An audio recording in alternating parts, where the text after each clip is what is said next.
Hello and welcome to iGaming Business TV, and with me now I have Yayhe. Wane, welcome to our channel, and what a great panel session you took place today. Thank you very much, Andy. Thank you for welcoming to ICE. The panel was very interesting, talking about Africa and Afrilenials. Absolutely, and also how online is changing Africa. Give me some background on that. Look, online is completely changing Africa. Africa is, when we talk about demographics, 1.2 billion population. In some parts of Africa, 2% yearly growth. But you have more mobile phones in Africa than you have people in Africa. Actually, the penetration rate in some countries is beyond 140%.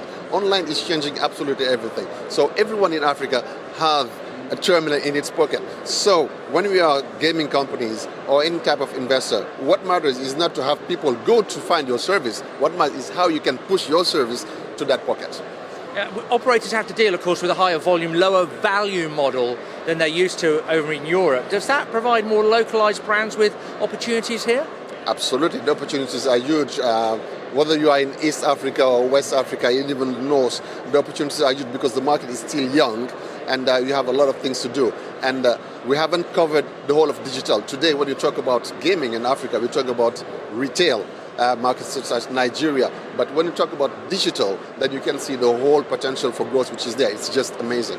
Now, we only hear about sub-Saharan countries when it comes to iGaming in Africa, but are there opportunities for the rest of the continent worth pursuing, or do cultures associated with those risks rule that out?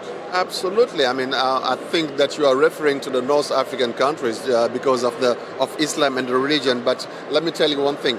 This is not an obstacle at all. They bet a lot. People may not be aware, but Morocco is one of the biggest markets when it comes to gaming in Africa. What share of the revenues are being driven by the affiliates compared to other digital and above, what they call above the line channels, and how is that growing? Oh, to be very honest with you, I don't think that affiliates are presently doing a great job in Africa, mainly because they are still trying to copy and paste the same recipes that works in Europe. Africa is something different. So they have a large margin for progression, and they are making very, very small for now.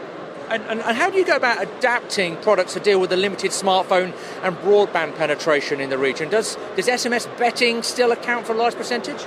You see, when you talk about online in Africa, when you talk about internet and you think about the PC, then you got it wrong. You have to understand that more than 95% of the internet traffic comes from mobile phones. Okay?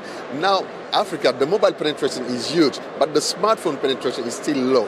You have very few countries with a smartphone penetration which is beyond 50%. So what do? You have to go USSD.